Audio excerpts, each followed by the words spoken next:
This week, I wanted to talk about credit scores and how they're important. They're an integral part of the loan application process. Some people have great credit, and it's not a factor. And then some people need a little bit of help. The credit score has a big impact on interest rates. The higher the score, the better the rate that you get. So a lot of times when I see clients that might have the minimum, I also like to take that opportunity to talk about if we take a little bit of time to increase the score, what it could potentially do to the payment, the interest rate, and how you can put yourself in a better position when you're applying for a mortgage. Now, when you come in for a mortgage, typically the average home price my average loan amount is in the high 200s, 275,000, 290,000. We're talking about hundreds of thousands of dollars.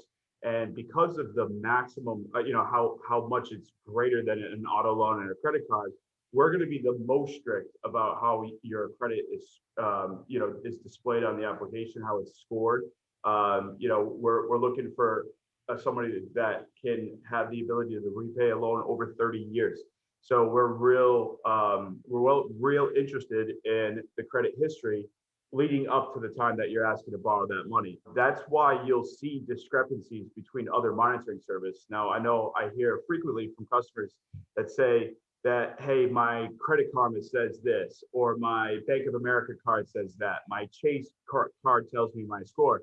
Now, if you have A+ credit across the board, you're an 800, 800 plus, 740 plus even, you'll see universally all the credit options, auto, credit card, mortgages, they'll all be pretty much in the same range. It's more so with the people that don't have A+ credit. Well, they'll see a huge discrepancy. Well, they'll have a great score for a credit card, but it's not so hot for a mortgage. And they're like, sometimes blown away about why could my score be this high here, but when you pull it, it's not so high. And that's the reason, is because we're going to be a lot stricter with somebody that might not have the best credit history. And that's where you'll see the huge difference in credit score. So what I tell people is you got to monitor your credit appropriately. If you're focusing on getting the credit score up, you got to be looking at the right place to show as the improvement happens. Because if you're monitoring it the wrong way and you're making improvements, you might not be ready to pull your credit. You might think you are, but you're not. Or you might not have any idea that you're actually ready to rock and roll, and therefore missing your opportunity on some potentially great houses.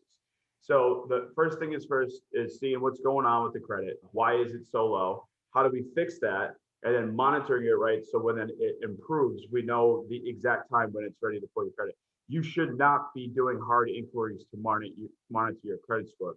You want to be monitoring appropriately and then knowing when the right time it is to do a hard inquiry. If you continue to do inquiries, you could do more damage than actual positivity. So we're not interested in pulling your credit every 2 seconds. I'm very, very sensitive as a loan officer to people's credit scores and their credit report. And sometimes it's not that hard of a fix. Sometimes it's very easy. Sometimes it's a housekeeping thing. Maybe it's just closing an account, or if it's paying off a small collection account, and then it could have a dramatic change in the score, therefore getting you to a better interest rate.